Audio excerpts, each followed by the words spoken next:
Today's episode is brought to you by Jenny Zhang's My Baby First Birthday, a poetry collection that examines innocence, asking us who gets to be loved and who has to deplete themselves just to survive. In these poems, Zhang writes about accepting pain, about the way we fetishize womanhood and motherhood and reduce women to their violations, traumas, and body parts. She questions the way we feminize and racialize nurturing and live in service of other people's dreams. Jenny Zhang, says Ariana Reigns, makes me feel alive. Her rage and appetites are unslakable. Dorothea Lasky adds, Jenny Zhang will always be one of the most important poets writing today. She consistently and constantly stretches the lyric to its necessary and best intentions, telling it where it only may dream or dare to go. My Baby First Birthday is out now from Tin House.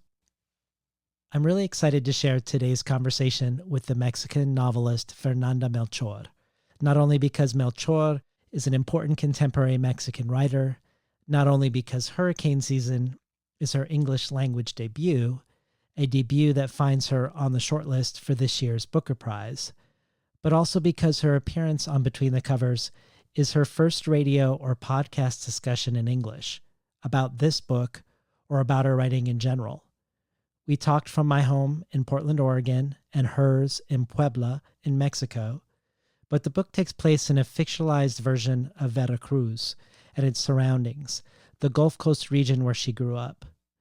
Fernanda shares being a finalist of the International Booker Prize with her translator, Sophie Hughes, who was also a finalist last year for her translation of Alia Trabuco Zeran's The Remainder. For those who subscribe to the bonus audio archive, this week's edition is particularly robust. Sophie and I talk between Portland and London about the challenges and excitements of translating Hurricane Season and about the life of a literary translator more generally. We had so much enthusiasm about these topics that the time flew by and we talked for nearly an hour. Access to the bonus audio such as this, to supporter-only emails full of resources to complement each episode, and all sorts of other possibilities from copies of Ursula K. Le Guin's Conversations on Writing to becoming an early reader for Tin House, receiving 12 books over the course of a year, months before they're available to the general public. All of these things and more can be found at patreon.com/betweenthecovers. Check it out and consider supporting the show. Enjoy today's program with Fernanda Melchor.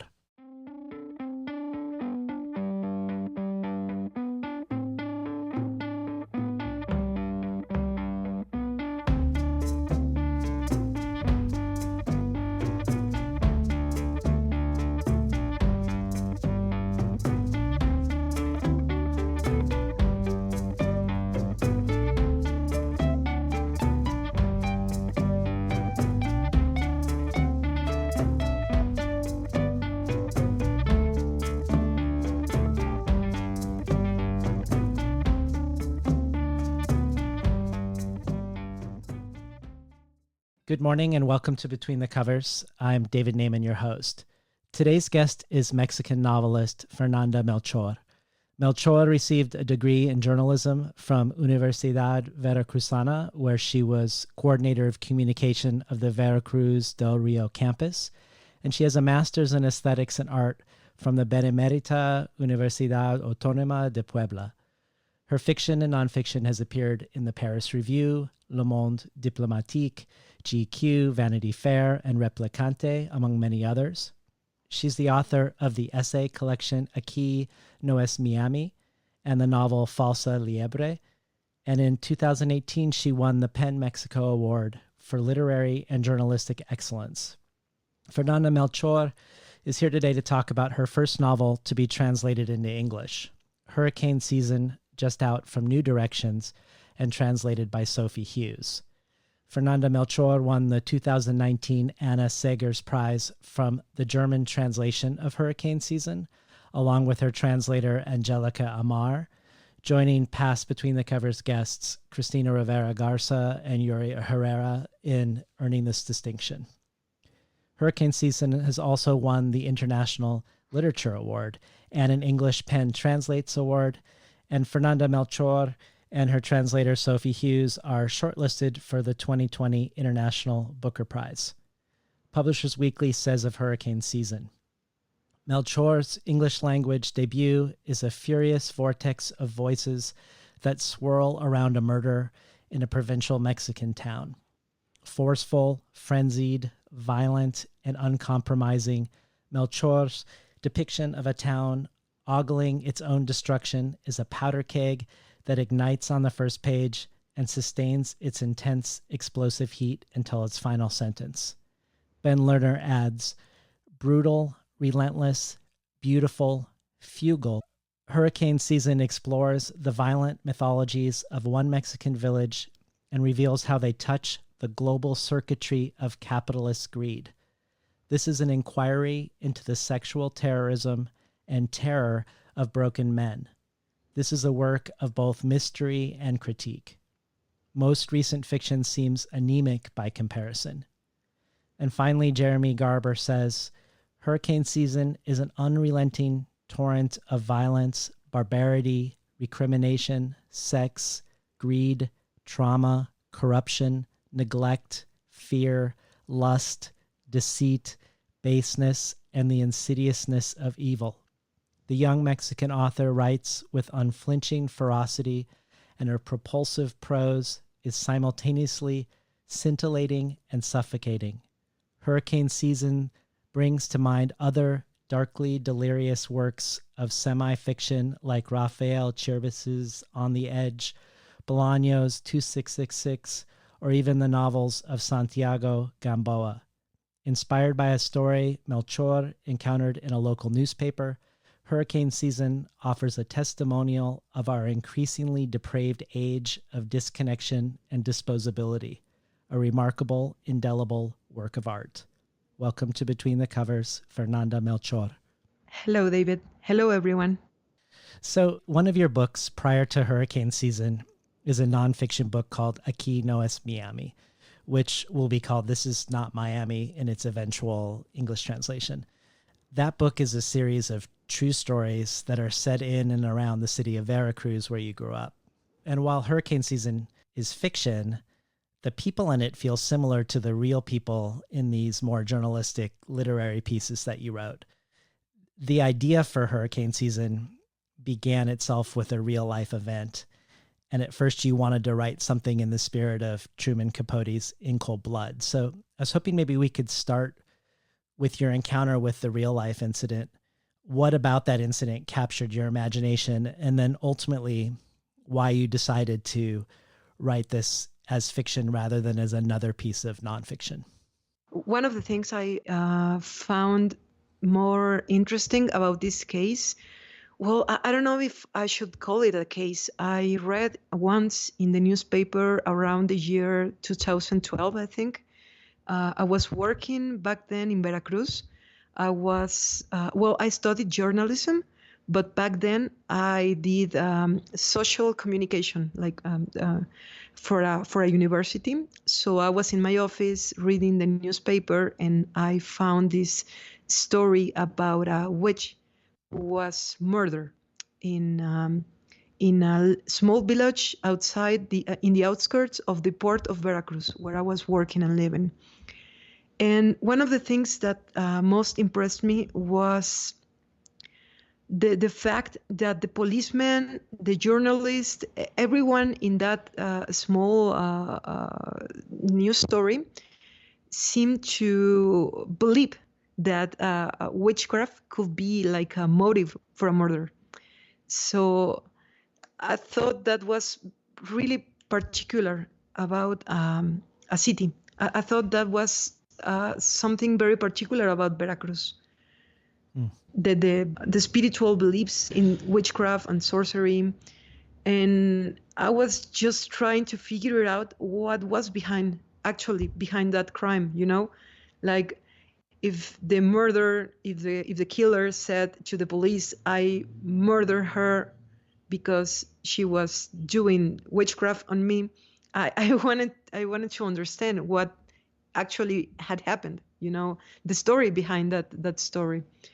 And that was like like a seed, like something was planted in my mind, like a curiosity to find out what really happened. And I don't know. I guess I was just trying to build a story from that kind of information. So it is always strange how fiction works, right? I mean, you go around, living and working and doing your stuff, and sometimes you read something, somebody says something to you, or you hear a piece of a song, and something explodes in your head, and you find a story there. And what happened was that at first, as you told, at first I wanted to write a sort of a nonfiction novel, like In Cold Blood from Truman Capote, who was it is an author that I really, really respect, and one of the first authors that I read in my youth that made me realize it was possible to write about reality and write about fiction with equal quality, with a great level. And well, Truman Capote is a genius, a total genius, but I was not. So well, while I was tempted to go to this small village and start doing research and find the names, and find everybody who could told me something about this crime, I thought that it was not only dangerous at that time, because 2012 was a very difficult year for Veracruz. In that time, we have like the presence of two cartels, sometimes three, fighting their position, fighting the drug dealing business. And it was a very difficult time to be in Veracruz. And also, I didn't thought it was the best. I didn't thought that just by being there and asking questions to the murderers, and getting permission to interview them in jail, and talking to the police, and talking to the neighbors of the victim. I didn't thought that I could get to the heart of the crime. I wasn't sure I could do it. It is something weird when you think of the center of a crime, of the heart of a crime.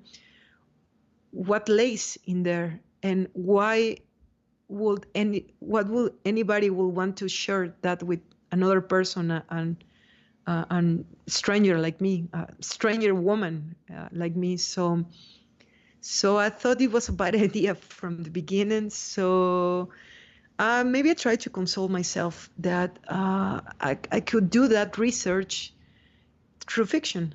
I mean, to explore these awkward, dark feelings and emotions inside myself, thinking that at the end, we're all human beings, and what happens to one of us is practically what could happen to anybody else. So I don't know. It was very different. For example, when I wrote Aquino's Miami, This Is Not Miami, lots of those stories were also stories I heard even when I was a little child, and that I was so curious that I grew up, and was my way of finding the truth, doing journalistic research, hemerographic research, and these dark stories about Veracruz. But at the same time, I always thought that this story with the witch was going to be something different, not a nonfiction. I mean, I liked I like to play with the idea to be like a crime reporter, and I toyed with the idea of going there, but at the end I thought it was too dangerous. What's interesting about reading your nonfiction in Aquí No Es Miami is that it often feels like you're reading fiction. And I don't mean that it feels unbelievable, but it feels like you draw us into a spell or into a scene that I often associate with reading novels. And you even have pieces that are written in the second person, even though you're telling a true tale. And there's this interesting meditation you have on this in your author's note to the nonfiction book, where you suggest that all language, whether it's nonfiction or fiction, doesn't really represent reality, but disturbs it. And you quote Sartre, who said, "It is not reality that tells stories, but human speech and memory." And similarly, in the epigraph, in one of the epigraphs to hurricane season from the novel The Dead Girls, it says, "Some of the events described here are real. All of the characters are invented." And I guess I wanted to hear a little bit about your thoughts on language and its relationship to quote unquote reality. Well, to be a journalist, I think I have like an extreme position to consider language totally far away from reality. This is like really hard sometimes to explain to colleagues, journalists, and I always try to. They ask me, "Why is that story real? But you're telling it like a tale." And I'm always interested in finding the best way to tell a story, to find a way that's not only fun but touching. I think I really believe that journalism in its search from objectivity, from total objectivity, it has lost its grasp on language. I think this happens in Mexican journalism. We have a genre called crónica. It's like literary reporting, like long form, like it's really hard to explain because it has become a genre of itself. So it is about telling a story with the using literature, like using high literature, and normally that would collide with the idea that words are simple and words are like unidimensional objects that can be used like utensils, like tools, right? But at the same time, I think words are difficult also, and they turn against you when you try to use them. And all what I wanted to do was to not take for granted this complex nature of words, and I wanted to use words in a way that could produce feelings in the reader or in the listener. What happened in that time in Mexico was that either the press was not talking about narco violence, or they were talking about it, but it was all about the great capos, like the great kingpins, or the La Marina, or the police, or the government. There were like two big sides of one struggle. And the stories I wanted to tell was the stories of the ordinary people who had to suffer that violence, that had to suffer the shooting machine guns in the streets, and innocent people getting kidnapped and disappear by thousands, hundreds of thousands of people disappearing in Mexico during that time. So I wanted to talk about the experience of regular people. Is that a way you would distinguish hurricane season from the the popular narco literature genre of Mexico, one way I see it is really different is that, you mentioned that it's not glorifying like the mythologies of these drug cartel leaders, but also none of these drug cartels are even in the book. Like we're really seeing the effect without seeing them present. Yes, the thing is, in that time in Veracruz, there was like a split in society. There were lots of people who justified the violence of what was happening, the war between, government and organized crime. They were trying to justify that by saying everyone who's a victim is because is because he did something bad. Every victim is because he was with the bad guys, And I was trying to write these stories, talking about how every one of us as a society had a sort of responsibility in the violence, even a small one, But I also wanted to distance myself from the official narrative. And I wanted basically to write down stories that I was listening around me.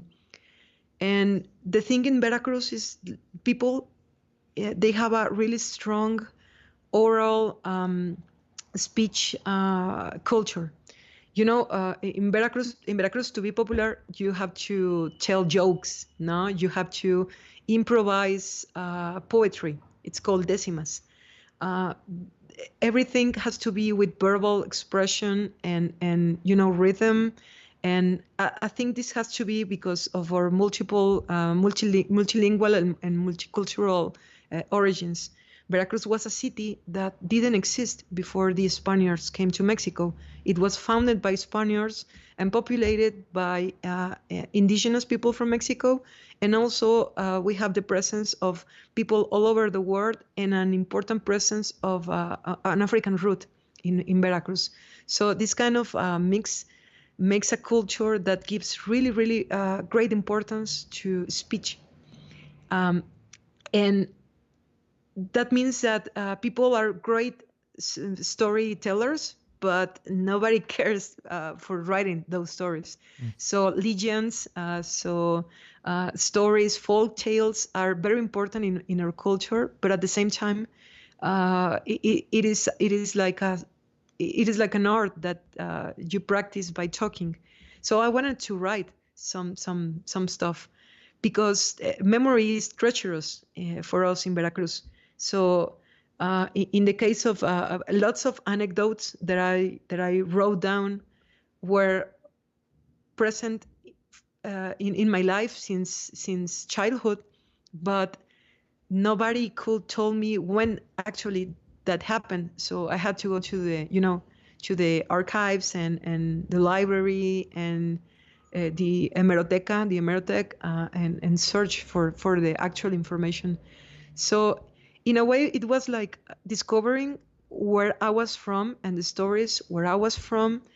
And at the other side, it was like training myself to be a writer, because at that time I wanted to be a writer, a novel writer. The novels are like the literary genre that I prefer over everything, I guess.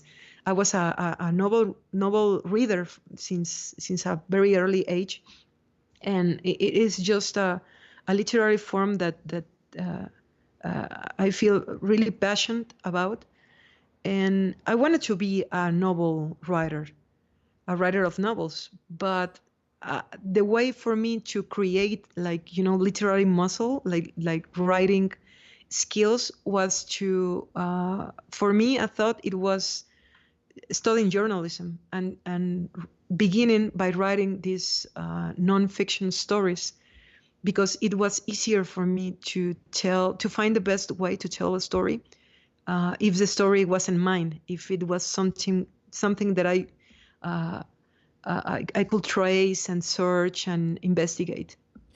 And because of this emphasis on the spoken versus the written, is there an absence of Veracruz in the Mexican imagination? Like, do we see Veracruz underrepresented in the literary imaginary in Mexico?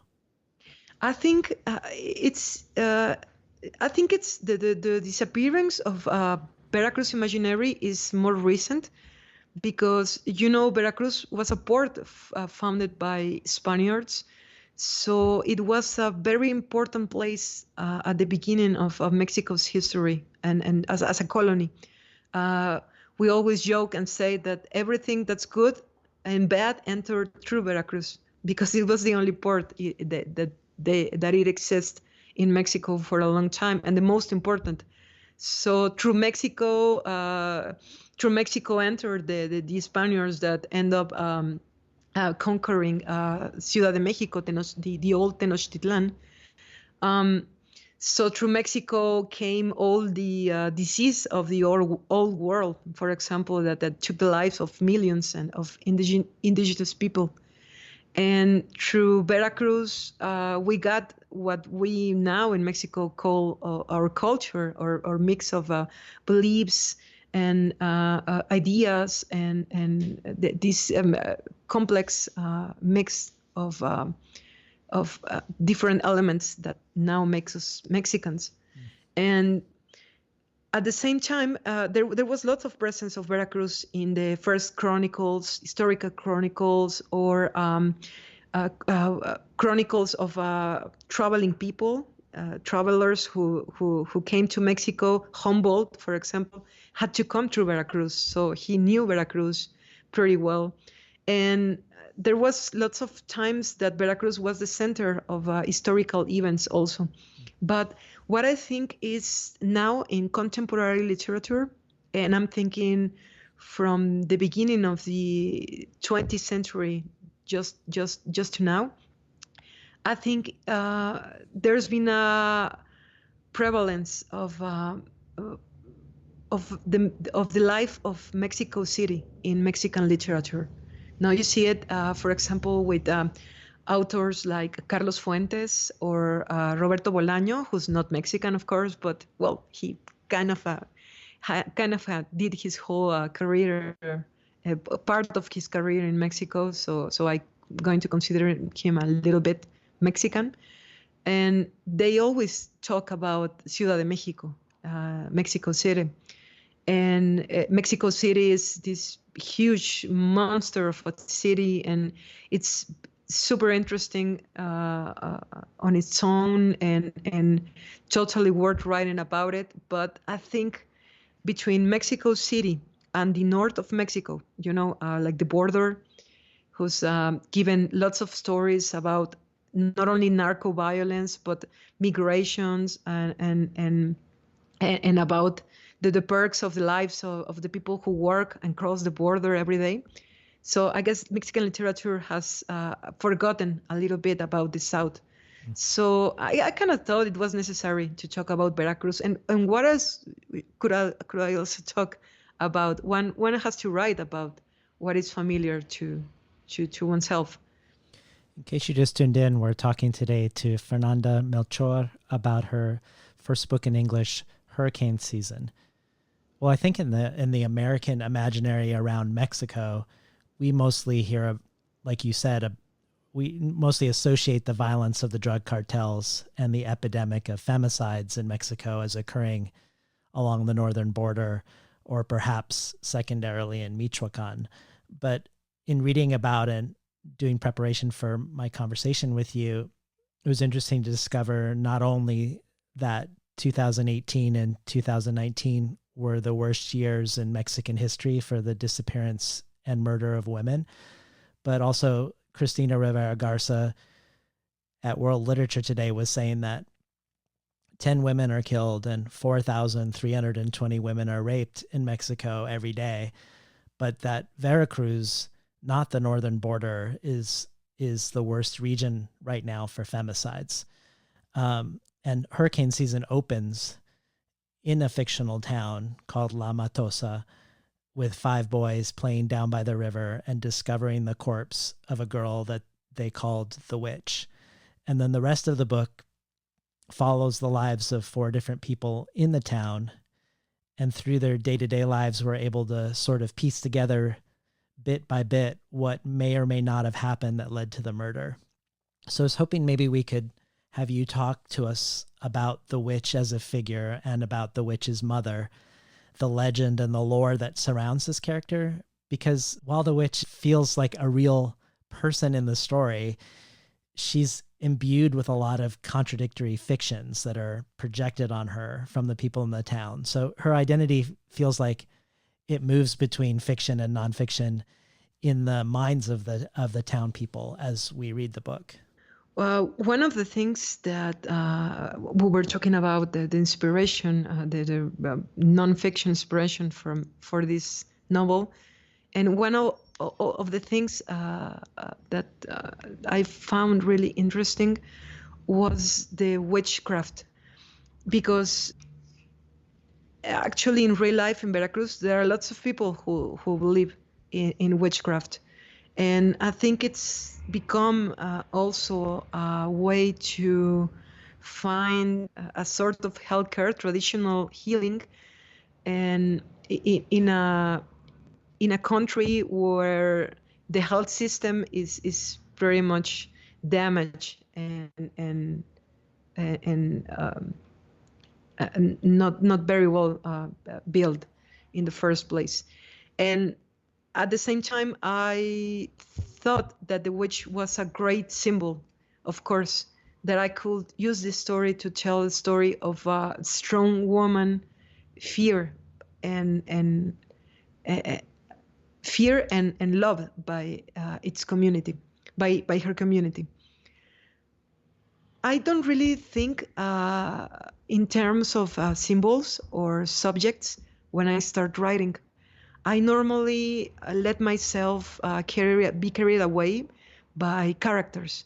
So you see, I had this murder, this triangle. No, I had the victim, the victimaries, and I had the victim and the killers, and I had like this scenery, this social environment that surrounded this triangle. So I start by building, and of course I must have a character that that did witchcraft, but at the same time I didn't want it to. It's really difficult, to write about the supernatural. I'm, for example, I love Stephen King books. I love Clive Baker's work. I love horror stories. I love the supernatural, but in fiction, as fiction, I'm not really a believer in supernatural phenomena. So for me, it was kind of difficult to put myself into the mind and the body of a person who did witchcraft for a living. So I started building this victim and her killers through what other people around in the town said about them. So when I start to work really on the novel, I will sit on the computer, in front of the computer, and I will start hearing like the stories that a lot of women from the small village of La Matosa will tell me about who was the witch and who were her killers. And I will start writing a lot, like pages and pages about these contradictory versions of who was who and who did who and who what. It was the funniest part of the writing process, because in fact this was a really difficult novel to write, full of difficult to digest emotions for me. So actually the gossip part was very funny. And I start building the characters like that. And after a while, I realized I didn't want it. I didn't want to write a novel filled with testimonies, just testimonies, like voices and voices and voices. I wanted a narrative voice that could, like, take all these voices and make it into one that could do all the stuff the narrator in Hurricane Season does. That could be talking about the character from the outside in a very objective, even cruel kind of a way, and then being inside of the character. And for me, it was the only way possible to talk about the witch because of my history and the history of the region, and to be able to construct a mystery and the mystery of a personality and not ruin it. For me, it was that I had to do that, to build from the outside to the center of the inner of the story.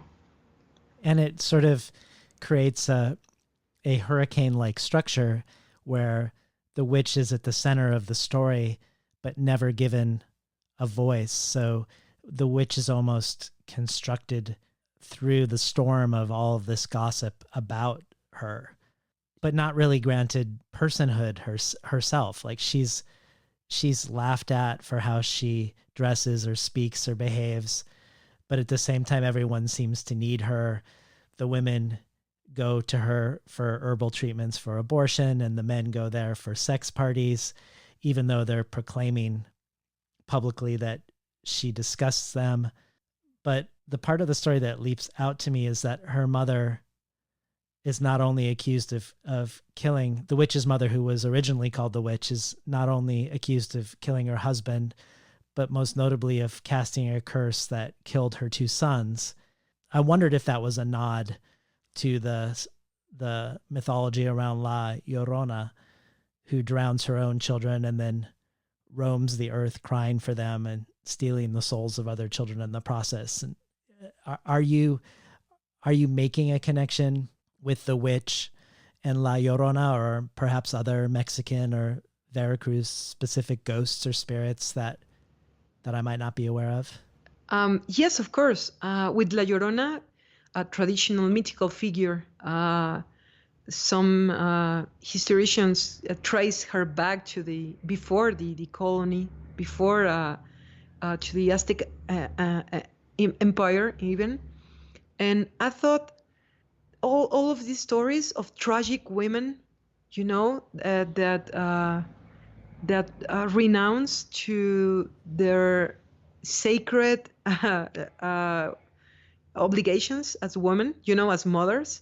And the story of La Llorona is a woman who betrays her children to please a lover. So she decides to kill her children because she wants to be with her lover.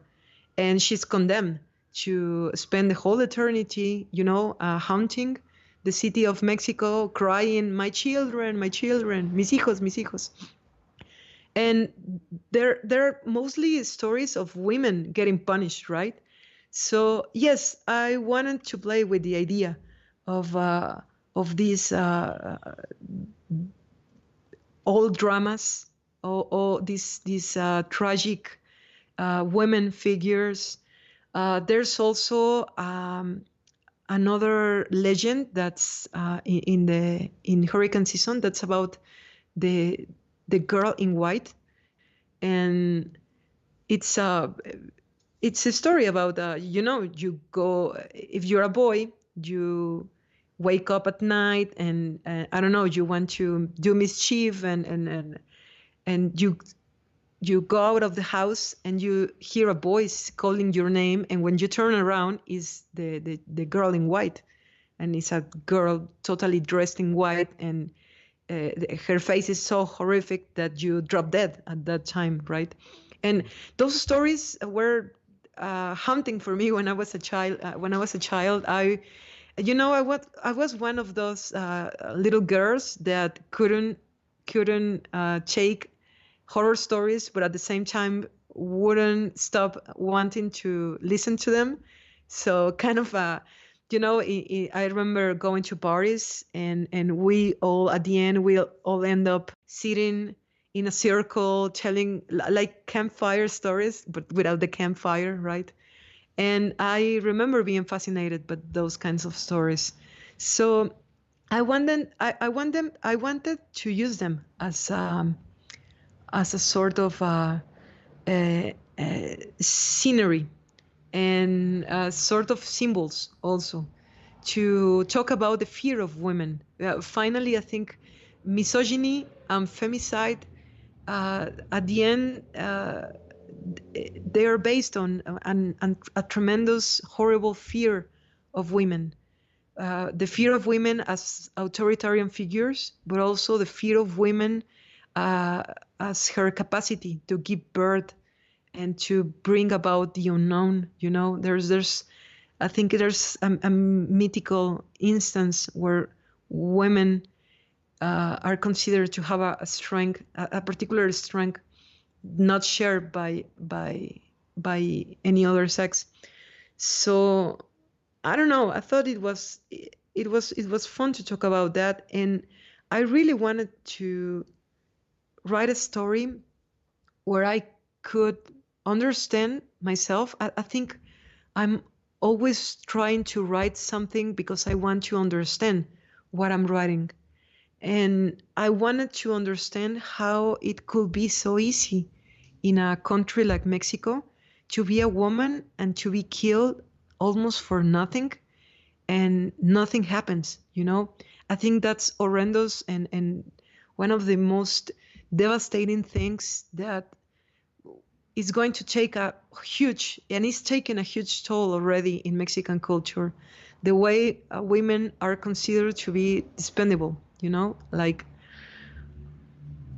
how easy is to kill a woman and not be punished. But in fact, in Mexico, I think the most important problem of our society is not even poverty. I think it's impunity. It's the impossibility of finding justice, and I think it is a huge problem that's taking a terrible toll in the minds of in the souls of also of Mexican citizens.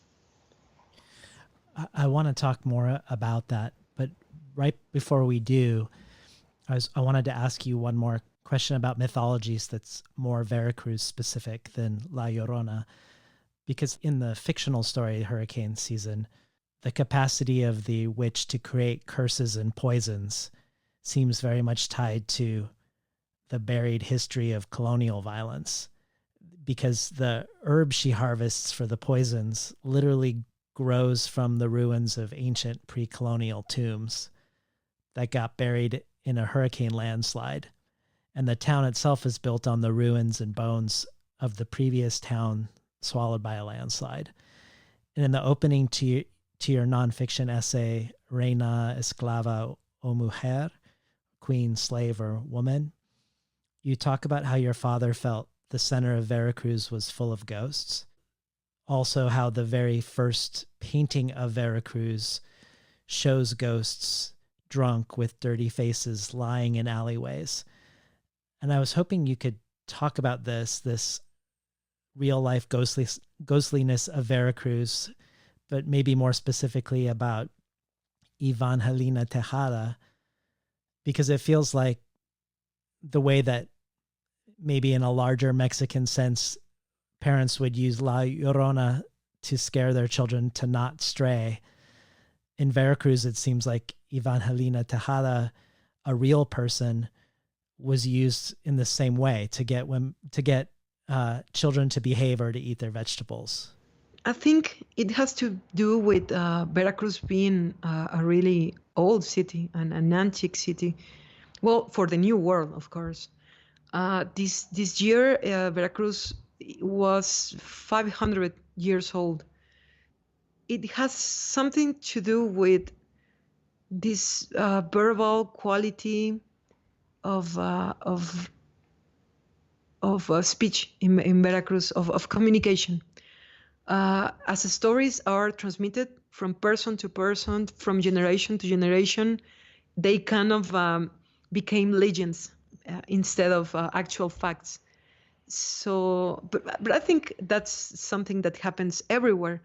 But it is true that Veracruz shares something special that I found in very few cities, most of them associated with the Caribbean. I'm thinking San Juan, Puerto Rico, for example. They are very much alike. Veracruz, some parts, Veracruz and San Juan.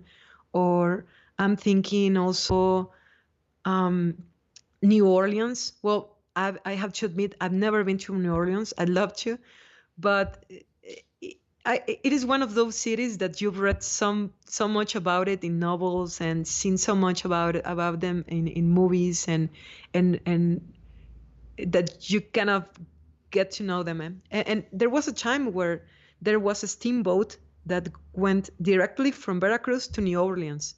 So that kind of, that black magic aura, tropical, coastal, fluvial also, because Veracruz has lots of rivers. And there is a similarity in food, in flavors that are very much alike. So as legends are also important and folk tales are also important in some of these cities of the south of the United States, the same things happened in Veracruz. And I think my dad was pretty much like influenced because he was not from Veracruz. He came to Veracruz when he was 10 months old. He was born in Baja California, very near La Paz. And his whole family of 8 brothers and sisters traveled to Veracruz at that time when it took a week, to make that trip with my grandmother. And he grew up in Veracruz. And one of the first homes in which he lived was a really small 1-bedroom, small little house in the center of Veracruz port. And he remembered the vibe and the legends the women told him. He used to tell me that there was a beheaded monk that used to make his appearance very near the cathedral because a lots of centuries ago, during a pirate invasion, there were lots of people killed in that particular place. So my dad always thought that some of the violent atmosphere, the massacre atmosphere pervaded in that place. And I remember also a story they used to tell me when he used to tell me when I was a child about also a beheaded man, a ghost that walked from a street in Veracruz and end up in the ghost will walk from downtown to the beach, and then the ghost will enter into the water and disappear. And before entering into the water, he will look for his head because he was a headless man. And he told me that story came from, we had an invasion in 1914 in Mexico before the Great War. The United States invaded Mexico. One of the few times you guys invaded Mexico, and it's supposedly it's a soldier, an American soldier who lost his head because of a cannonball, tore his head up, and every night you will see this guy, searching for his head with water in the sea up to his ankles. And I grew up with hearing stories like that. And of course, I never seen anything myself. I would be a paranormal researcher if I would. But instead, I'm a writer. So because I like, I understood that there weren't lies, those stories. They were part of history. I understood that legends weren't lies, but were ways of telling history to the new generations, but in a very theatrical and emotive, filled with pathos way. Yeah. I would like to return to what you were saying just before this around this climate of impunity, the way women can be murdered and disappeared with no consequence. Because even though the hurricane season opens with a femicide, what I think the book does a really great job of portraying is the millions of day-to-day, everyday way women are diminished. It feels like it's also portraying a certain extreme form of capitalism. Most of the women in the story are prostitutes that are serving the local oil workers. And there's people with injuries who the trajectories of their lives have probably gone off the rails because of lack of access to proper medical care. But also the rumors around the witch and the witch's father and the witch's lineage. There's so many stories, and is the witch born of her mother and Satan, for instance? But the real answer seems to be that she's the product of a gang rape. And I was hoping maybe we could talk a little bit about one of the main characters in the book, Norma, the 13-year-old girl who is escaping her town, who's been impregnated by her stepfather and is fleeing and ends up in La Matosa. Can you talk about Norma in relationship to some of the real life scenario for women in Mexico and the Mexican justice system, and some of what you're trying or aspiring to capture in hurricane season with her? One of the most difficult things to understand about Mexico is the variety of experiences that one person can live through a life, depending on the social class one was born to or move up to or from. I remember when I was a child, 12 years old, and going to a school trip field, and we went to a hospital, to a Red Cross hospital, I remember, in the center of Veracruz.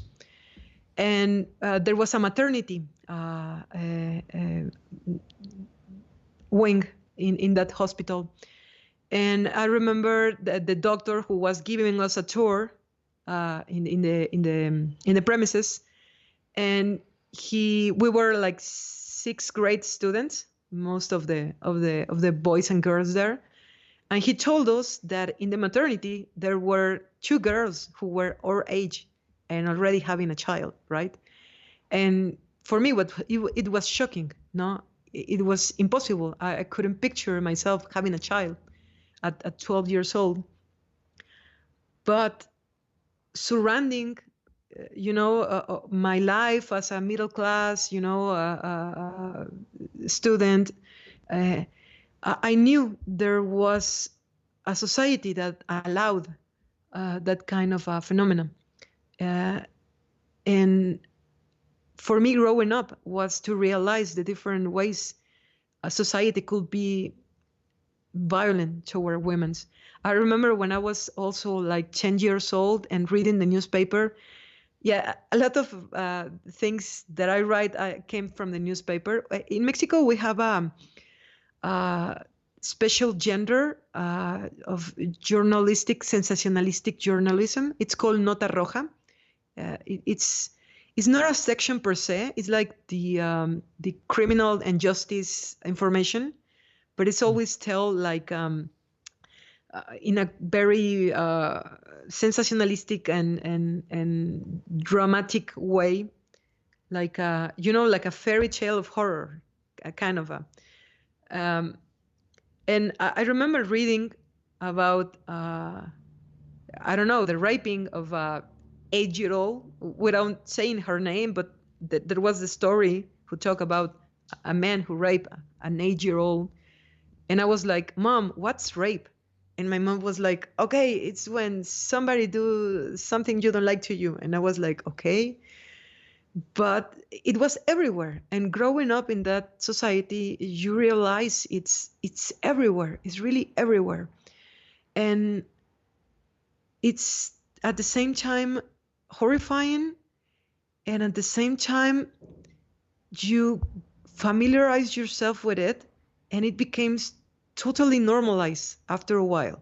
If your parents, if your teachers aren't there telling you that that's not okay, you take it like normal. And I think that's the most horrible thing about the normalization of femicide and violence against women. I think that's the biggest problem in Mexico. That is so normalized. It's so uh, it's so something of everyday, And I think what I wanted to present with Norma, and in Mexico is also the rights of women. Once a person asked me about the fourth wave of feminism in Mexico, and I was like, oh my God, we haven't even like granted the second wave. Reproductive rights, contraception in Mexico is still a matter of controversy. It's ridiculous in the 21st century. Pardon. It's still ridiculous that the idea of give contraception to girls is still, but I know that happens in other countries, and I know that even in the United States there are lots of controversy about it, and the only way I have to worry and think about these matters for me is to write story. So I wrote Norma stories, and I wanted to make the reader totally helpless before Norma's misery, because and besides, she's like the most innocent of the characters. Everyone has like, yeah, they're victims in a way, but also they're responsible for a lot of things that has happened to them. But Norma, she's so young and so sweet and so clueless about life, and so desperate and hungry for affection, that she just, I wanted the reader to be helpless in front of her and to listen to her story and to empathize. In Mexico, still there are lots of people who really has a big problem thinking in women as human beings. It's unbelievable. And I grew up in a machist culture. I grew up in a society that was like that, and for me it was very difficult to break through. For a long time, one way for me to deal with misogyny was to masculinize my thinking. No, my thought was to make myself be like a man intellectually, so I could, be part of an intellectual elite or a circle. And things are beginning to change, and that's important to say it. I think there's, of course, the success of the feminism in the 60s and the 70s, of course, but I think from 10 years ago to now, the activism about, for example, the legal interruption of abortion, it has been a really important struggle for women in Mexico.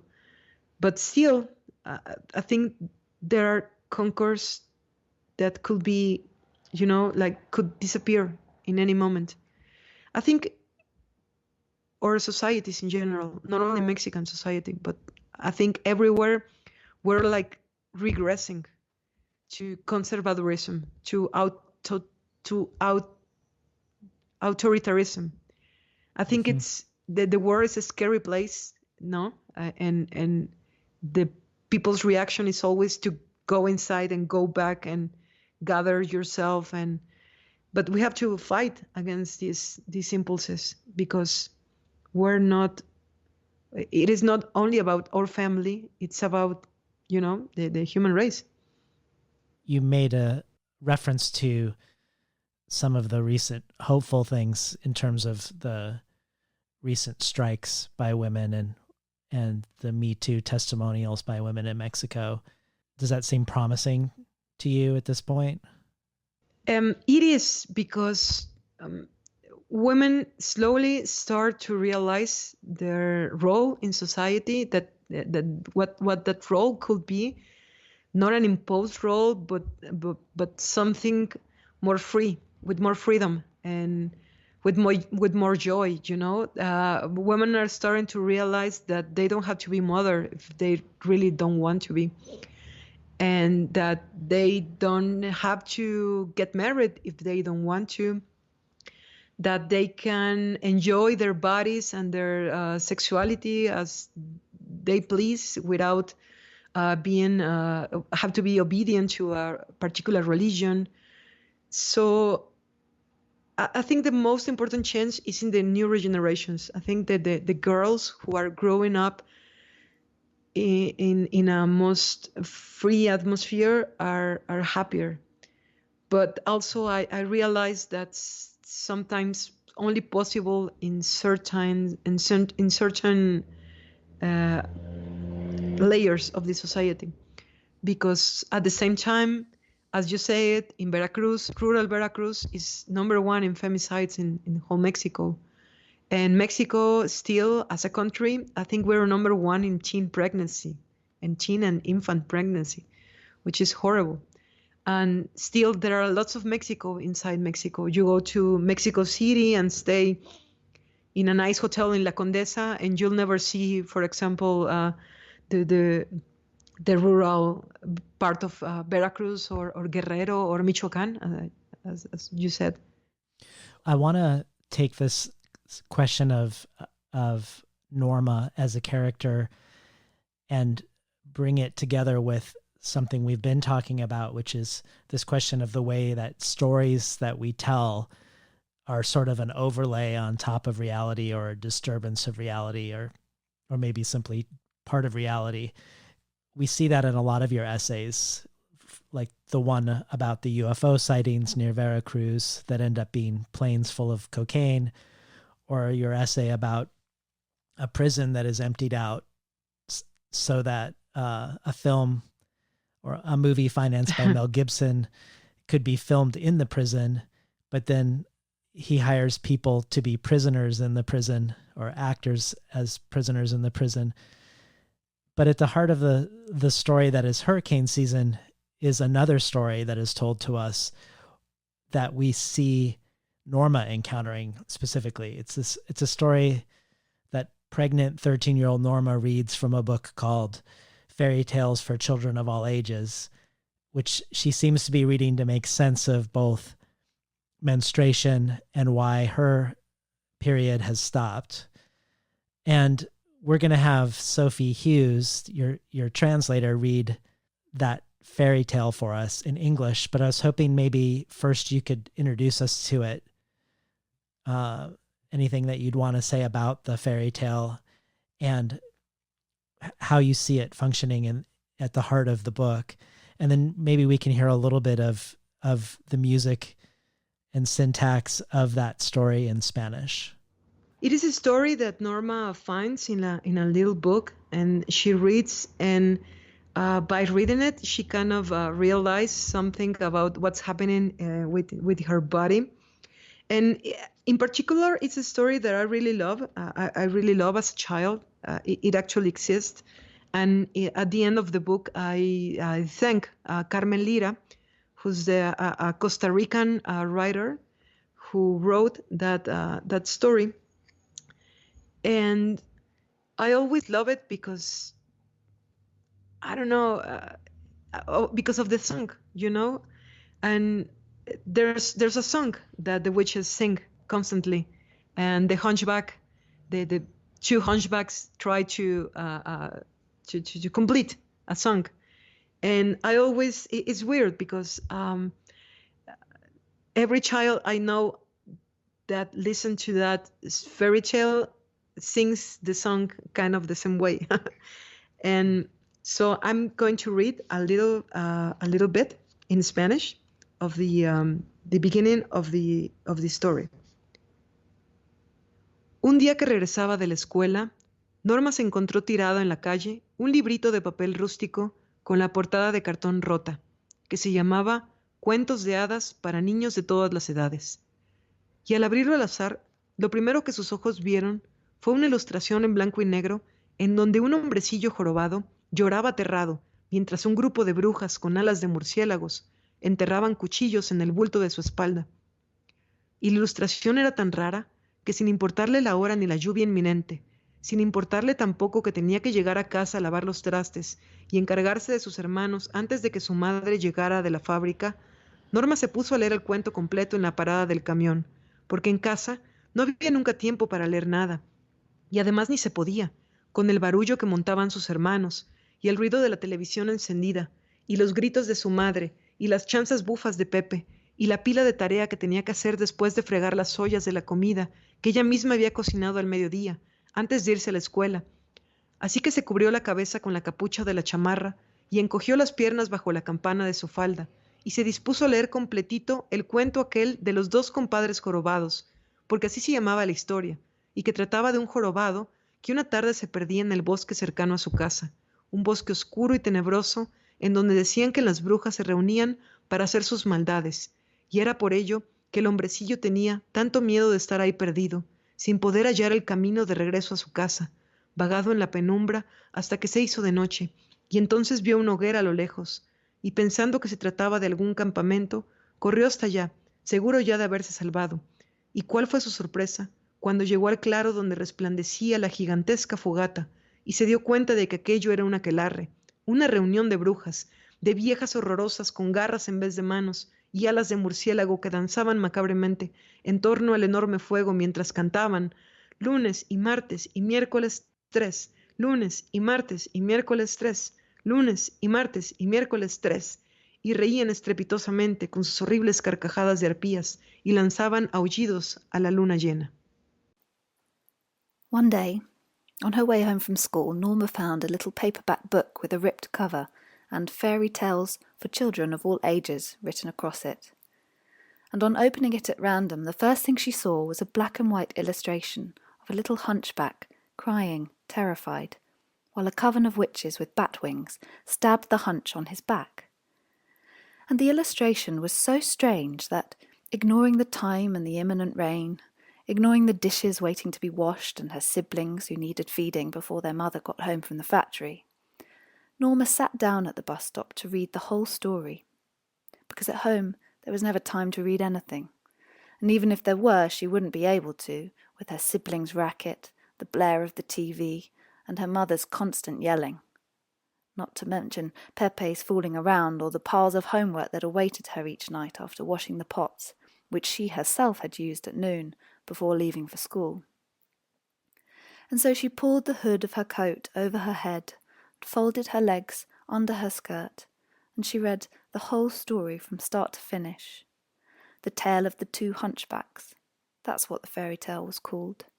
And it was about a hunchback who lost his way one evening in the woods close to his home. Dark and sinister woods where witches were said to meet to do their evil deeds. And that was why the little fellow was so frightened to find himself lost there, unable to find his way home, wandering blindly as night fell, until suddenly he spied a fire in the distance, and thinking it might be a campfire, he ran toward it, convinced that he'd been saved. So imagine his surprise when he arrived at the clearing with the gigantic fire, only to realize it was a witches' Sabbath, a coven of horrifying witches with bat wings and claws instead of hands, all dancing around the blazing fire in the most macabre fashion while they sang Monday and Tuesday and Wednesday 3, Monday and Tuesday and Wednesday 3, Monday and Tuesday and Wednesday 3. And they were cackling their terrible witchy cackles and howling up at the moon. And the hunchback, who, still unseen, had taken cover behind an enormous rock not far from the fire, listened to that cyclic chant and, unable to explain how, unable to explain the overwhelming urge that came over him, took a deep breath as the witches sang their next Monday and Tuesday and Wednesday 3, jumped onto the rock and shouted at the top of his lungs, Thursday and Friday and Saturday 6. His cry resounded with surprising force in that clearing, and on hearing him the witches froze where they were, petrified around the fire that was casting horrible shadows on their beastly faces. And seconds later they were all running around, hovering between the trees, shrieking and hollering that they had to find the human who'd said that. And the poor hunchback, once again crouched behind the rock, trembled at the thought of the fate awaiting him. But when at last the witches found him, they didn't hurt him, as he'd imagined. Nor did they turn him into a frog or a worm, or much less eat him. Instead, they took the man and cast spells to conjure enormous magical knives, which they used to cut off his hunch, all without spilling a drop of blood or hurting him at all. Because the witches were pleased that the little fellow had improved their song, which, truth be told, they were beginning to find a little boring. And when the hunchback saw that he no longer had a hump, that his back was completely flat and that he didn't have to walk hunched over, he was happy, enormously happy and contented. And as well as curing his hump, the witches also gave him a pot of gold and thanked him for having improved their song.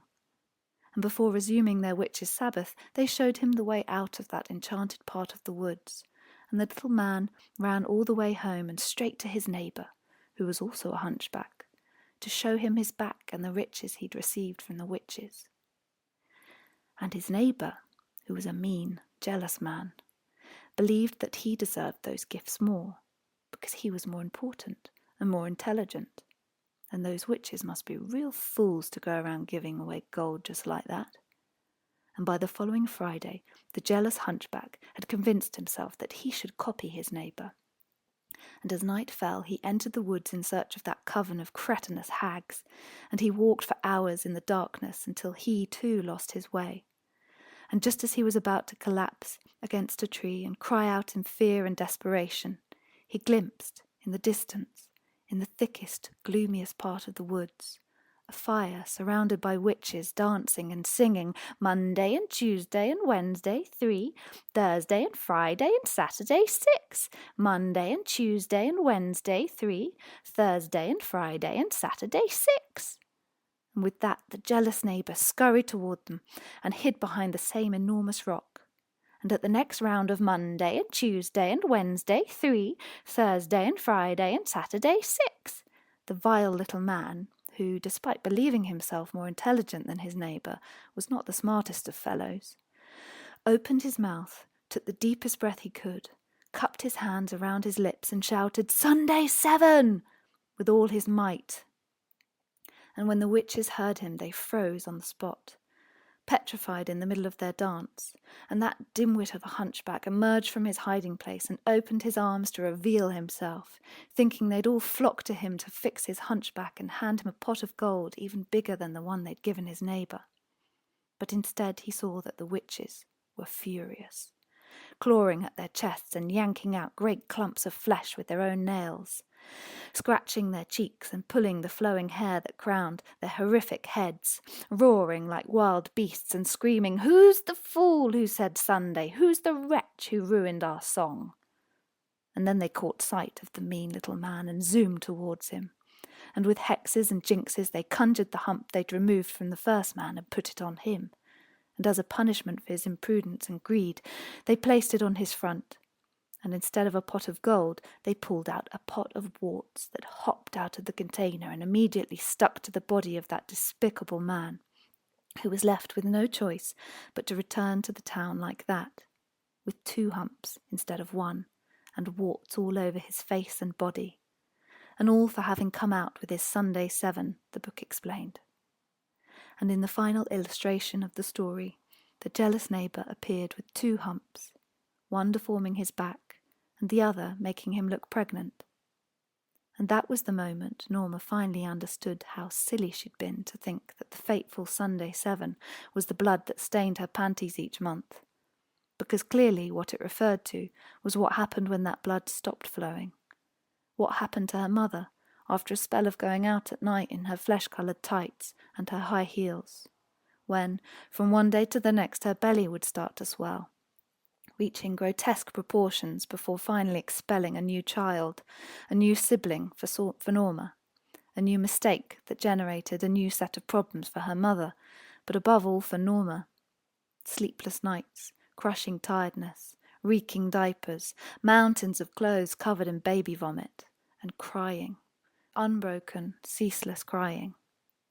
Yet another open mouth demanding food and whining, yet another body to keep an eye on, and care for and discipline when her mother returned to work, exhausted and as hungry, cranky and grubby as the youngest of Norma's siblings. Her mother, just a child herself, who Norma had to feed and stroke and comfort, massaging baby oil into her calloused feet and her aching muscles, stiff from all those hours spent on her feet performing the same movements over and again at her sewing machines. And above all, Norma had to listen. Yes, above all that. Listen to her mother's woes, her grumbling and griping, the same admonishments as always. And she had to nod and agree and look at her mother in the eyes with a smile on her face and kiss her forehead and pat her back as she wept, because if Norma could just help her calm down, if Norma could help her unburden her chest, perhaps her mother wouldn't feel compelled to lock herself in the bathroom and scream that she wanted to die. Perhaps she wouldn't go out and get drunk looking for affection in the caresses of strange men, or let herself get hurt by those bastards who are all the same. Bastards who'll pluck the moon and the stars from the sky for you, but then, when push comes to shove, toss you out like a filthy old rag. We've been listening to Fernanda Melchor and Sophie Hughes read in Spanish and English, respectively, from hurricane season. I wanted to ask you about the portrayal of violence in hurricane season and any deliberations you had about how to do it. Because you've said that there's something carnivalesque about the violence in Mexico. And in your piece, Veracruz se escribe con zeta, you touch on some examples of this, of dismemberments and beheadings. And in my own readings, I learned about the warlord Angel, a member of the Gulf Coast cartel Los Zetas, who would barbecue his victims or scalp them alive. And he would make these phone videos of human spit roasts and hacksaw dismemberments that were called Mexigore and that were used as propaganda films. Your book doesn't portray any of these things, but we are inside the minds of people who are doing and thinking horrible things. And it made me think of the review in the New York Times, a very glowing review in the New York Times by Julian Lucas, where he compares hurricane season both to the gothic grotesque of Flannery O'Connor and also to Marlon James and his gunmen in A Brief History of Seven Killings. And Lucas brings up a philosophy that Marlon James has that I also spoke to him about when he was on the show. And that is his belief that sometimes one needs to risk pornography in the portrayal of violence. And it's something that Lucas thinks that you do risk. And Lucas says in the review, at times she enters so deeply into the psyche of sexual violence that she skirts the voyeurism risked by any representation of cruelty. In his posthumously published novel 2666, Roberto Bolaño deployed a device of alienating repetition to narrate the murders of women in Mexico, clinically detailing so many cases that they began to lose their tabloid charge. By contrast, hurricane season is saturated with the language of abuse. Men ecstatically molesting their daughters, boys boasting about how exactly they'll rape a friend who they've heard is the engineer's twink, an irate grandmother who threatens her disobedient girls with the specter of lesbians with brooms assaulting them in juvie. By design, Melchor offers little vantage beyond this world of predators and violently prejudiced prudes. Neither type seems able to decouple desire from extraction and domination. The crime is not an act, but an entire atmosphere, which Melchor captures in language as though distilling venom. So I was hoping maybe you could talk about this, because it feels like the impulse to write the book is one of critique. It's to critique this gendered violence that has become an atmosphere. But the voice of critique is not overtly obvious in the book, except through the enactment of these voices of people who are carrying it out.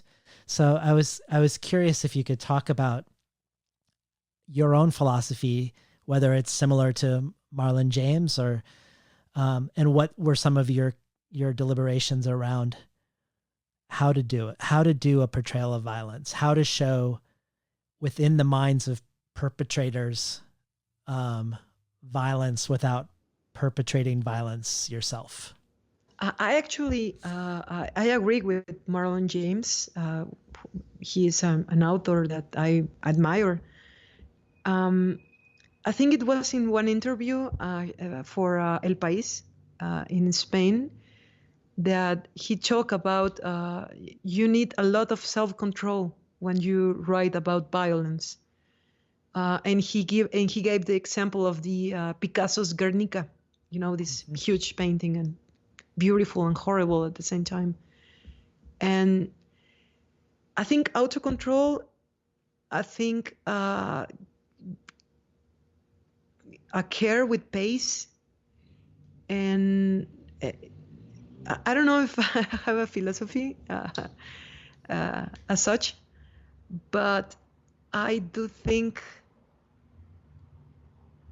that violence is one of those topics that you cannot just write and see what happens.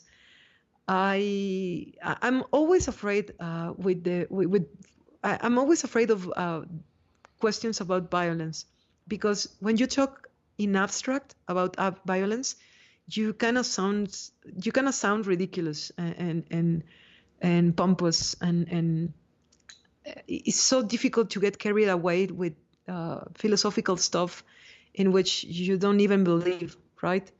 So I think what's important for me is that I write from a wound inside myself, inside my own ego.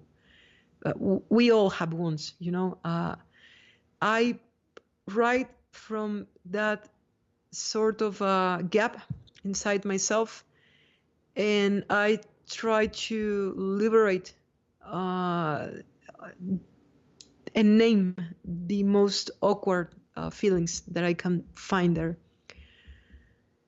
So I don't really know. My worst fear with this novel was that finally it came out, and sometimes it happened. Sometimes it happened that it was published and some people read it and say that was pornography. Violent depiction of sex and crime and mindlessly violent, just like that, gratuitous. And that was my worst fear when I wrote this novel. I feared that all the homophobic content, people will think that I was the one thinking, right? What I wanted to do was to show. For me, the defining was to find a narrative voice that allowed me to be inside and outside my characters. So I could be inside them and see what they thought, and be outside them and kind of have this sort of objective, sometimes even satirical voice who's telling what's the character doing. But it is always a topic I feel insecure about, because even though violence as a phenomena worries me, as a social phenomena worries me, it's not that I wrote about it because of an agenda, a political agenda of my part. It was something that really deeply disturbed me to understand it in myself. And I think it had to do a lot with, by the time I wrote the novel, I was living with my ex, with a partner I had for 6 years. And in those 6 years, I raised his daughter from 6 years old to 12 years old. So I became a mommy, stay-at-home mom for 6 years. And a lot of the experience of motherhood, a lot of my worries of being a woman and being a girl in this society and raising a girl and raising a woman in this society are depicted in hurricane season characters. So I really would love to show you a philosophy and show you guys how intelligent I am and how well I can use words. But I am a writer who writes from the gut a lot. And for me, violence is present in all the human interactions and it's something unavoidable. And we cannot escape from violence. As a humans, we have the work and we have the obligation to repress this violence, to turn it into something useful for society. But at the same time, we're just animals at the core, and we have to fight that. For me, that's the devil, the animal-like part in our selves. Well, I wanted to take that comment you made about homophobia and unpack that a little bit, because there's some really interesting things that have been written about hurricane season. And I'm thinking of both something that Sophie Hughes references and also Traherne Falvey at 3 a.m. magazine, who wrote this. I don't know if you read this piece, but this incredible analysis of hurricane season called The Fucker and the Fucked. Oh, yeah. Yeah, sure. Yeah.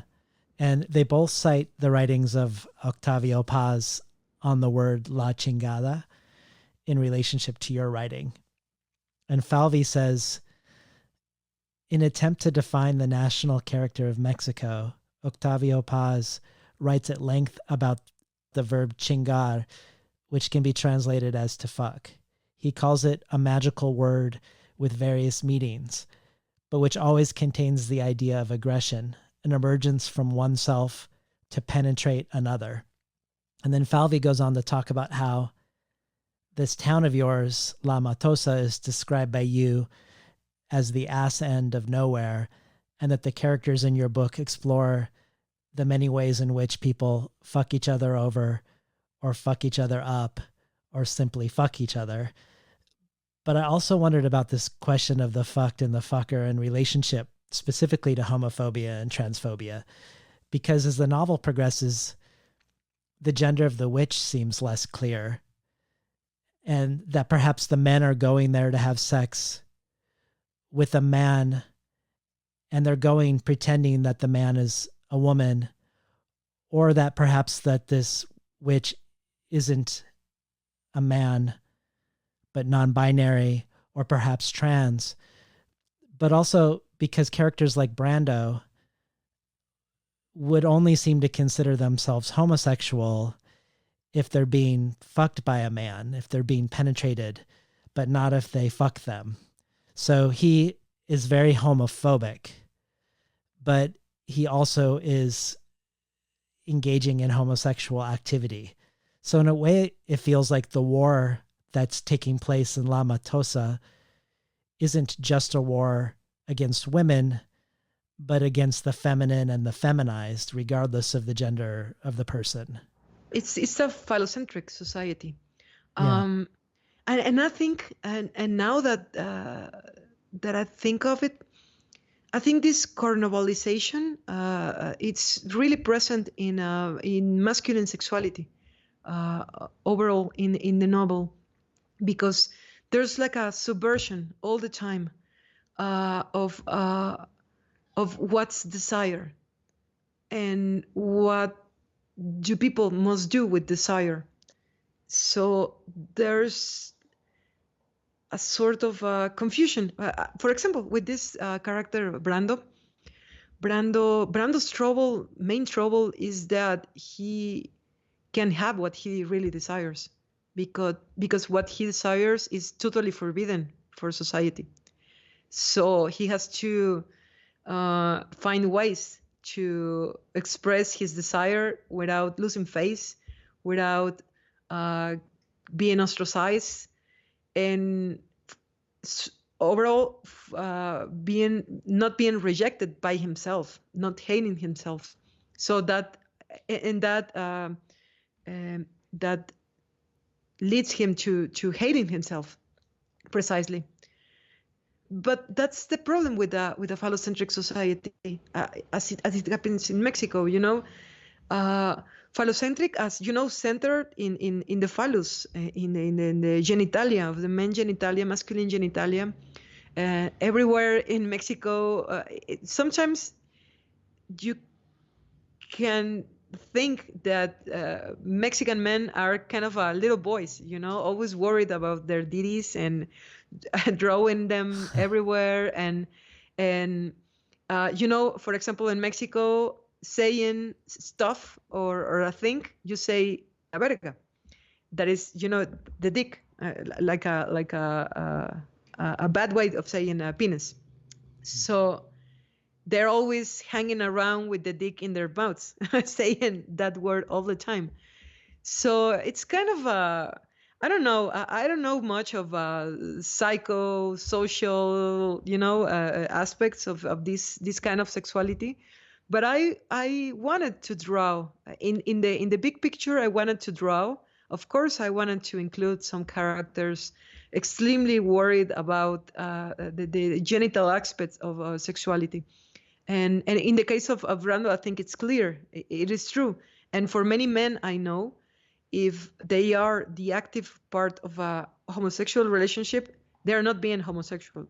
They are just so manly that they can fuck a guy, Right. And I think in opposition, feminine sexuality is not as clearly depicted as this kind of immature men's relationships. I think with women, what happens is I was concentrating in another kind of phenomena. In the case of the women, the women characters, I was overall worried about the reproduction of misogyny between women and the reproduction of machismo between generations of women. And I was worried also of talking about the mother and daughter relationship, especially when the mother doesn't get to fulfill her role as a mother, and you have these children who have to parentify their fathers and mothers. And I wanted to talk about that too. I think besides desire, one of the constant themes of the novel is also love. And in Spanish is curious because I decided to take out the word amor, that's love in Spanish. I decided to take that word out of the novel because I thought the characters lived in a world where love wasn't possible, where love didn't exist. And if you see, most of the characters are looking for love, are desiring to be loved, but they can't be loved because they don't really know what love it is. And they're also searching desperately for meaning through love. And that's kind of the education I received growing up and listening to pop Mexican music of the 80s and the 70s. And I don't know, I grew up in a kind of a dysfunctional home, and my dad was an alcoholic and my mom was codependent. And what I learned when I was a child was that love hurts, like a Roy Orbison song. Love has to hurt. Love is sacrifice. The way you have to love is love the other person more than you love yourself. And that kind of mixes also with a Catholic, kind of a feel also. And that's the lesson I received when I was a child. And for me, growing up, finding love, finding a true relationship of trust was a very difficult task. And I had to go through certainly a deconstruction of that idea of love as sacrifice. But that is really present in the novel. And I think in Mexico, it has received a lot of attention from readers because a lot of people from my generation have the same trouble. So it is not only a novel about the dark realities of the Mexico of today. It's also La Matosa. It's also a metaphor of my own childhood, of what it is like to grow up in a home that sometimes can feel like a concentration camp. Well, I also, just to speak to your fears around the pornography or the homophobia, it never, at least for me as a reader, and that's one of the marvelous mysteries of this book for me, is that we're so steeped in misogyny and violence and homophobia in the book, but it never once crossed my mind that you or the book itself were homophobic or misogynistic or pro glorification of violence. I don't know how you do it. I know you don't have a philosophy to share, but it's fascinating to me to feel so close to the voices of these people who don't necessarily share your worldview, and yet feel like the novel still maintains some sort of distinct identity from those people successfully. I was really impressed a few years ago when I found out, a little bit late, I guess, that J.T. Leroy, the writer, was in fact a woman, Laura Albert. And for me, it was a lesson because, you know, I'm a great fan of J.T. Leroy's books, Sarah and the Heart is a Deceitful Thing, about all things. And I love his characters and the atmosphere. And for me, it was reading interviews of Laura Albert trying to explain why she did that. Well, she deliberately lied and well, you know the whole story. You know the whole story better than me. But for me, it was like a lesson about how you can totally detach yourself when you write, and you get to be someone else totally. And I always wanted the writing process to be about becoming someone else, about trying to understand myself through the invention of someone else, of these experimental egos we call characters, and not only an act of ventriloquism. I wanted really to believe in the possibility of being the other. One of the things that amazed me the most when I started reading novels, I remember the first novel I read was The Adventures of Huckleberry Finn, and I really loved it. I was 7 years old, and suddenly I wasn't just a small girl lying in bed in her bedroom in a small middle class home in a coastal city in Mexico, but I was, you know, a boy sailing through the Mississippi, having amazing adventures. That's the power of literature, and I wanted to be able to do that. I promise, after I read that novel, that I will become a writer.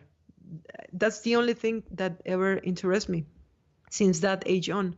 I always wanted to be a writer, and for me, there was never a plan B not to be a writer. I even studied journalism because I wanted to have a métier, profession, to be able to write. Not in Mexico is strange because we don't have so much these creative writing schools. It's more like you study literature, but you study that to be a critic or a English or a literature teacher. But I wanted to have a profession to to have a salary and have a paycheck every month, and dedicate myself to write whenever I could. And I thought journalism was like a good choice because it meant working with words also. And I've always been, it doesn't really look like, but I'm really shy, in fact. And uh, I wanted to study journalism because that will push me towards people, push me towards the reality, push me to do stuff and not just lying around in bed reading novels. So I think it was a great decision, and one of the greatest lessons I've learned in writing, I learned from journalism, from the practice of journalism. Well, it's interesting because to return back to your book of nonfiction essays, one of the first things you talk about in your author's note to your book of nonfiction is the origins of the word fiction, that in Latin means to shape, and that all stories are quote unquote fictitious in the sense that they are shaped and cannot be mistaken for real life. And maybe that would be an interesting place to talk just a little bit about the shape of the book. One of the things that jumps out to me as a reader, other than the sort of hurricane structure that you have, the silence at the center of the witch being at the center, is that your sentences are super long and propulsive, and sometimes these sentences can go on for many pages, and each chapter itself is one long uninterrupted paragraph. And I wondered if you could speak about that. Is that coming from a specific lineage of writers, or is that something you discovered yourself doing without much thought? Talk to us about what's going on there. Yes, the form of the novel came out of necessity, I guess, out of necessity. I needed a voice that could hold together lots of heterogeneous material, like, like voices, but also a narrator, but also dialogues, and a voice that could go back to the past, decades ago, and then move forward, almost flying to the present, to the actual instant. And it was very difficult to find a voice like that, considering the novel started like a chorus of voices of women talking about a murder, talking about the witch. I always thought that I should preserve the mystery of the witch as much as I could. I always had this intuition because she's such a strange character. It's one of the most loved characters of me. It's one of my favorite characters, and she's so contradictory. She seems to be so many things at the same time, and it's like her shape, like like a witch, like a real witch. It's like her shape is always changing. Her shape is always, like she's made of she's made of crows, like dark birds that turn over, and I wanted to give that impression. So what we know about her is always what the women are telling or what other people are telling. And as we go deep into the novel with each character's testimony, we discover another truth. And I like that a lot about the novels, that they have surprises, that they have these turns and these constant surprises and moments of discovery that the writer allows the reader to have, and that the writer constructs with the reader, because a book without a reader is nothing. It's just like paper and letters, printed letters, and a book only exists in the mind of the reader. So in trying to construct this mystery of the witch, I always thought that if I went inside her, if I went inside her thoughts and revealed too much about her, I will, I will, I was going to be disappointed, and the reader was going to be disappointed, because it was better to build the figure of the witch in mystery than to reveal too much, and I don't know. There's also a void inside the witch, in her personality, in the way she was used by her own mother to be a witch, without having a choice. No, there's also this hurting gap inside her, also looking for love, like everyone else in the book. But I didn't want to say it like that. I wanted to be more subtle about it. I wanted to construct this character differently. The same with Luismi. The character of Luismi also is very much silent. We never get to see him from the inside. We never get to see what he really thinks about lots of things. We never get to understand why he did what he had to do, or what he thought he had to do. Yeah. So I think it's mystery. I think. Well, I want to ask you a little bit more about silence in your work, because not only do we have the sort of the calm in the eye of the hurricane, being that the central characters themselves don't have a point of view, that they're silent. And also perhaps the eye of the hurricane is also the absence of love, or maybe it's love and the search for that love that's absent. But I was also reading your acceptance speech when you won the Anna Sagers Prize in Germany. And you talk about how your mother's side of the family were Jewish refugees who found safe harbor in Mexico, but that members in your family had very different ways to approach what had happened to them. That your great aunt Lucy, a doctor who was sent to Auschwitz, that after the war she wrote a memoir called Auschwitz, a Doctor's Story, where she bore witness to the atrocities she encountered. But your grandfather, Lucy's brother, he didn't find a creative outlet to deal with what happened. In fact, he prohibited your grandmother and great aunts from learning German, and hid your family's Jewish past as a secret, and insisted that his descendants be considered only Mexican and not Jewish. And I thought about these two different paths when you said to Sophie Hughes in Granta magazine, even if literature deals with violence, it actually fights our worst human tendencies because it favors language over silence and empathy over hate.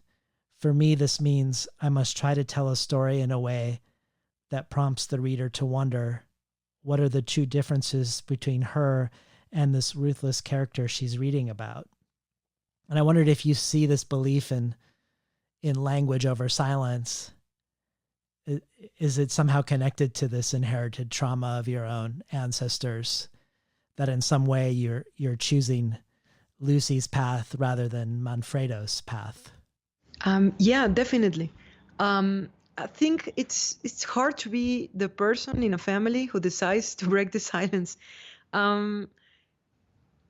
It's always, in this fight between good and evil and light and dark, there's also word and there's the silence.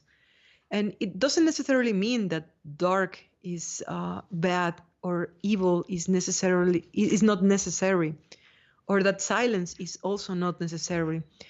I'm trying to understand because each interview, each time I have to trying to explain what I did in hurricane season. Each time I have the opportunity to express myself, and even in another language. I had to do it in French also, and with German translators. Wow. It's always a challenge to try to express the real nature of what I wanted to do. So I I guess that we also need silence, the same as we also need dark, and the same we also need evil to exist in the world. And I was trying to honor silence in the character of the witch, and in the moment of the crime. For me, it was a matter of respect. Okay, I was trying to shed light into a phenomena, into a crime, into a society, a small society, rural society in Mexico, into a very much particular family or families. And at the center of this crime, at the end, there was two people, and I just couldn't go inside without thinking I was going too far. So I had to leave a little mystery behind, because as humans, we also need that kind of mystery. I don't know how. It's like mystery and silence is that little piece missing in those small puzzles. You know, these quadrangular puzzles where you have to shift the little pieces, no? Mm-hmm. And there's always a blank space that allows the other pieces to move. So silence works that way, and secret works that way. And one of the things that are most beautiful about literature is trying to resolve that enigma without having to resolve it at the same time. Just being able to sense it, it's already a beautiful experience. And I thought that novel needed that. I think there's always things of which it is better not to speak about at that precise moment, to not break an effect. Well, I will be speaking to your translator, Sophie, and one of the things that I want to talk to her about for the bonus audio is the difficulty or challenges of translating your language, which is very colloquial and Veracruz specific.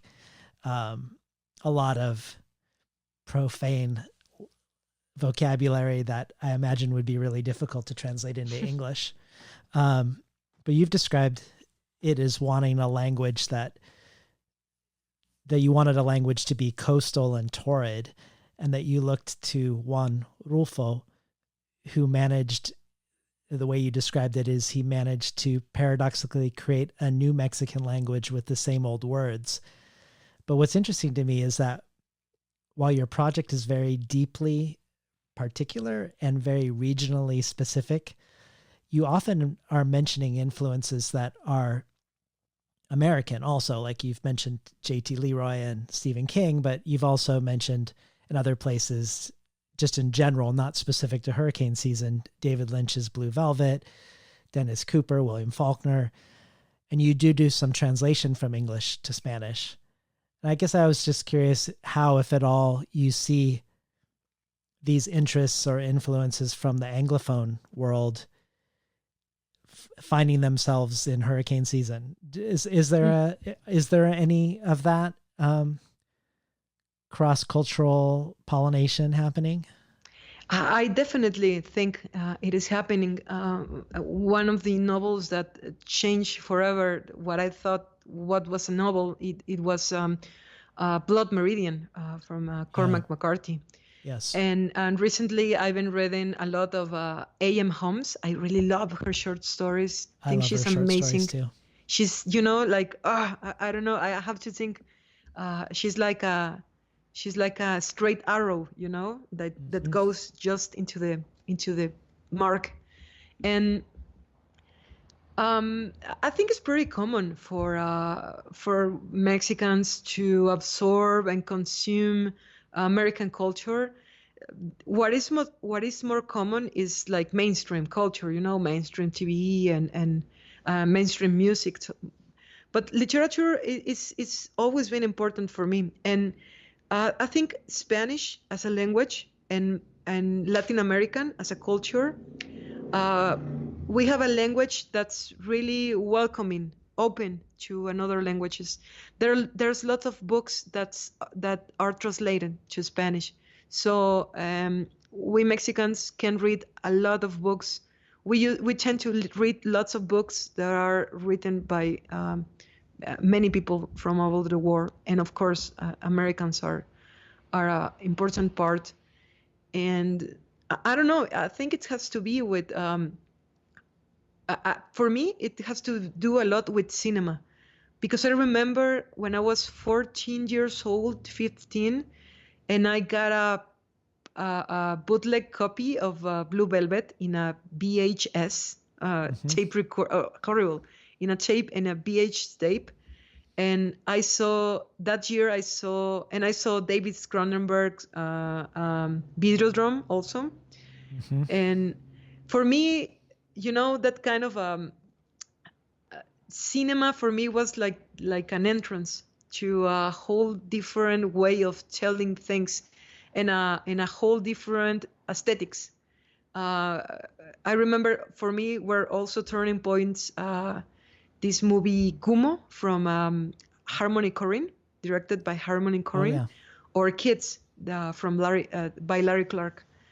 And I don't know why. I think there was long time ago maybe a taboo of consuming American products, cultural products, thinking it was a bad thing. But I don't really think nobody else thinks that. And I don't know. The States have the most, one of the most, a few of the most impressive artists in all fields of the human arts. So why not profit from that? Why not learn from that? And I learned a lot from David Lynch. I love what his work. I love his sceneries, his images, and for me, he's such an inspiring artist. It's really, really inspiring. Well, before we finish, I want to return to the beginning of the book. We talked about one of the epigraphs from the novel The Dead Girls, but there is a second epigraph that's an English language epigraph from Yeats, a Yeats poem called Easter 1916, that goes, "He too has resigned his part in the casual comedy. He too has been changed in his turn, transformed utterly. A terrible beauty is born." And I wondered about your choice to have one of the epigraphs be a poem that describes an Irish rebel being executed by a British firing squad, but also with the Easter imagery of something being born or resurrected out of something terrible.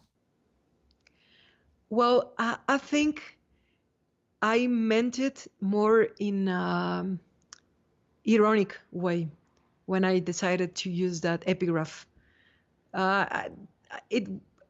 The intention was ironic, but I don't think I managed to explain that a lot. But I think deep down, in some cases of femicide, of men killing women, in the throes of hate and passion and passionate crime, as we call it, femicide. Sometimes I think for some men, some young men, killing women is kind of a rebellion. Killing women is kind of a I don't want to say too much of the novel, but I think Brando commits what he. I think Brando and Luismi do what they do because they cannot kill their mothers. They feel aggravated by their mothers, so they turn their violence to other women. So I was trying to actually say that there is no beauty in that. There is no heroism.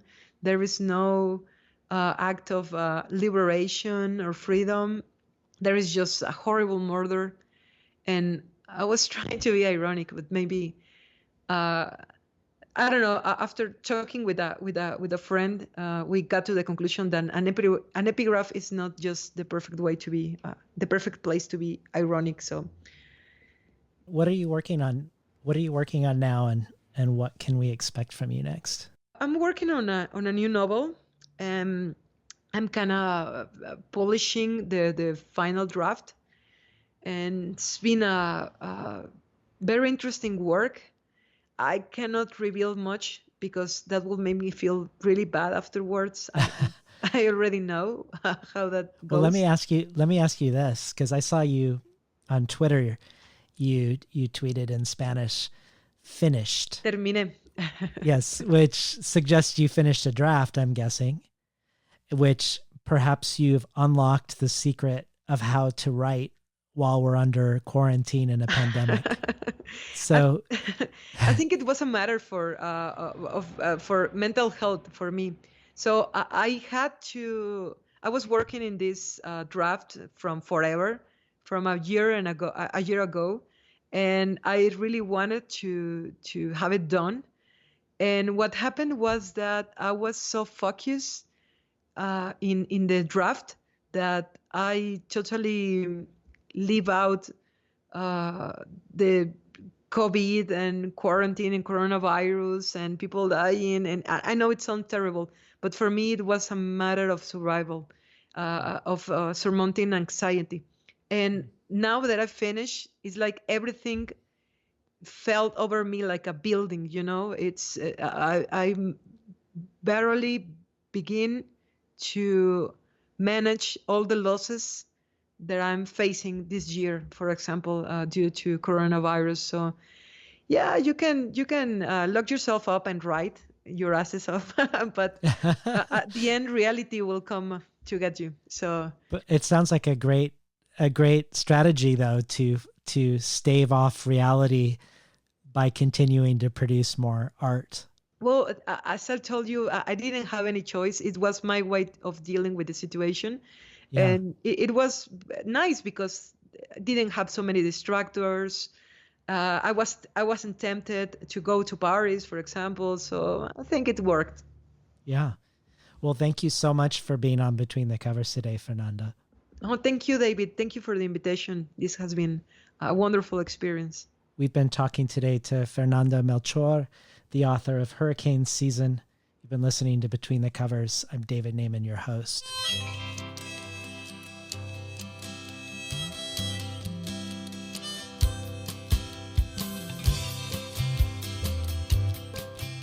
Today's program was not recorded at the studios of KBOO, but at the volunteer-powered, non-commercial, listener-sponsored, full-strength, makeshift home office of me, David Naiman. You can find more of Fernanda Melchor on Twitter at FFFMelchor. And we've added my hour-long conversation with Sophie Hughes, the translator of Hurricane Season, to the bonus audio archive, joining bonus audio from Cristina Rivera Garza, Lily Longsoldier, Carmen Maria Machado, and many others, but also joining bonus audio by other translators, from Ellen Elias Bursic, the translator of Dubravka Gresic, to Suzanne Jill Levine, the translator of Cristina Rivera Garza and Silvina Ocampo, among many others, and Lee Thuy Nguyen, who translated Dao Strom's poetry into Vietnamese. All of this and much more is available to supporters of the show and can be found at patreon.com/betweenthecovers. I'd like to thank the Tin House team, who tirelessly help make the show run as smoothly as it does. Elizabeth DeMeo and Elisa Ogie in the book division, Jacob Valla and Jeremy Cruz in the art department, Yashwina Cantor in publicity, and Lance Cleland, the director of the Summer and Winter Tin House Writers Workshops. Finally, I'd like to thank Imre Lodbrog and Barbara Browning for creating the outro. Their album, Imre Lodbrog is Sapatita Me, can be found on iTunes. And Barbara Browning's trove of ukulele covers can be found at soundcloud.com/Barbara Browning.